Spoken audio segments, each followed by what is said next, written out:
বাংলা একে ফজলুল হক, মৌলানা আব্দুল হামিদ খান ভাসানী, হুসেন শহীদ সোহরাওয়ার্দী, বঙ্গবন্ধু শেখ মুজিবুর রহমান।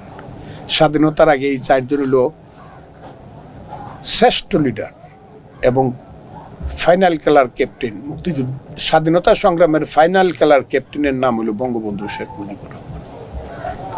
এটা যে কেউ অস্বীকার করতে পারে, আমি করব না, আমি যে দলই করি।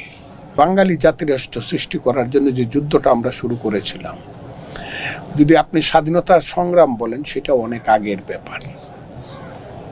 হাজার বছরের বাংলার ইতিহাসে বাঙালি জাতি পরাধীন ছিল। মাঝে মাঝে বিদ্রোহ করেছে দিল্লির বিরুদ্ধে সুলতানি আমলে। শামসুদ্দিন ইলিয়াস শাহ থেকে ধরে আলাউদ্দিন হুসেন শাহ, আলাউদ্দিন হুসেন শাহ থেকে বাংলার মসনদ আলা ঈশা খাঁ, বাংলার 12 ভূঁইয়ারা যুদ্ধ করেছে দিল্লির আধিপত্যের বিরুদ্ধে। 200 বছর বাংলা স্বাধীন ছিল। এর আগে পাল বংশের আমলে 7ম এবং 8ম শতাব্দীতে বাংলা স্বাধীন ছিল।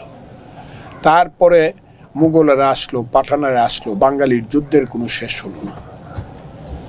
সেই যুদ্ধ ব্রিটিশ আসার পরে আরও শুরু হলো। ব্রিটিশের নীল সাহেবদের অত্যাচারে বাঙালি জাতি, মায়েরা বোনেরা কেঁদে কেঁদে ছড়া বলতো, ছেলে ঘুমালো, পাড়া জোরালো, বর্গি এলো দেশে, বুলবুলিতে ধান খেয়েছে, খাজনা দিব কিসে, ধান ফোরালো, পান ফোরালো, খাজনার উপায় কি, আর কটা দিন রসুন সবুর করো, রসুন বনেছে। সেই ব্রিটিশের বিরুদ্ধে যুদ্ধ করলো তিতুমির, হাজী শরীয়তুল্লাহ। ফাঁসির মঞ্চে গেল সূর্য সেন, ক্ষুদিরামের মতো বীর সৈনিকেরা। দেশ থেকে দেশান্তরে গিয়ে ব্রিটিশের বিরুদ্ধে যুদ্ধ করলো সুভাষের মতো দেশপ্রেমিকেরা। আর বাঙালি জাতির মুসলমান সত্তার মধ্যে যারা নেতা ছিল, যদিও তারা বাঙালির নেতা, ধর্মীয় রাজনীতি, তারা সাম্প্রদায়িকতা রাজনীতি করল।